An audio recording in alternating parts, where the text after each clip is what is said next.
అపోస్తులుడైన పౌలు హెబ్రీలకు రాసిన పత్రిక 6వ అధ్యాయము.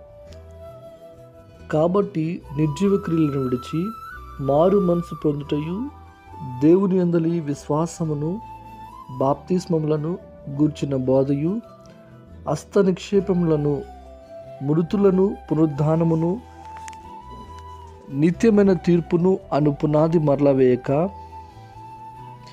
క్రీస్తును గూర్చిన మూలోపదేశం మాని సంపూర్ణమగుటకు సాగిపోదుము.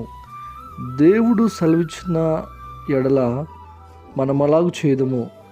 ఒకసారి వెలిగింపబడి పరలోక సంబంధమైన వరమును రుచిచూచి పరిశుద్ధాత్మలో పాలువారై దేవుని దివ్యవాక్యమును రాబో యుగ సంబంధమైన శక్తుల ప్రభావమును అనుభవించిన తర్వాత తప్పిపోయిన వారు తమ విషయంలో దేవుని కుమారుని మరలా సిలువేయచ్చు బాహాటంగా ఆయనను అవమానపరుచున్నారు గనుక మారు మనసు పొందినట్లు అట్టి వారిని మరలా నూతనపరచుట అసాధ్యము.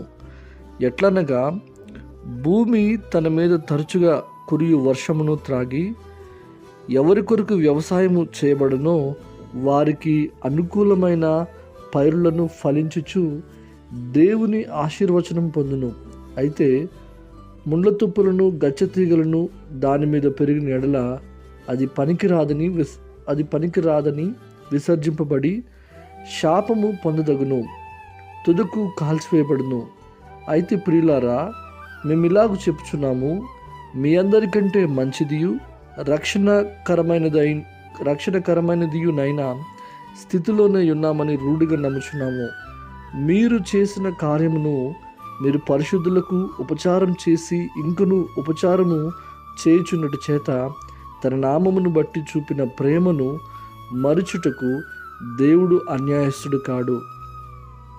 మీరు మందులు కాక విశ్వాసం చేతను ఓర్పు చేతను వాగ్దానములను స్వతంత్రించుకుని వారిని పోలి నడుచుకున్నట్లుగా మీలో ప్రతివాడును మీ నిరీక్షణ పరిపూర్ణమగు నిమిత్తము మీరదు వరకు కనపరిచిన ఆసక్తిని తుదమటు కనపరచవాలని అపేక్షించున్నాము.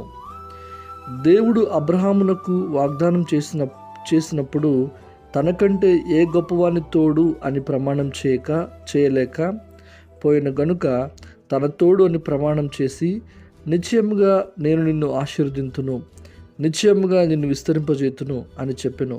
ఆ మాట నమ్మి అతడు ఓర్పుతో సహించి ఆ వాగ్దాన ఫలం పొందెను. మనుషులు తనకంటే గొప్పవాని తోడు అని ప్రమాణం చేతురు,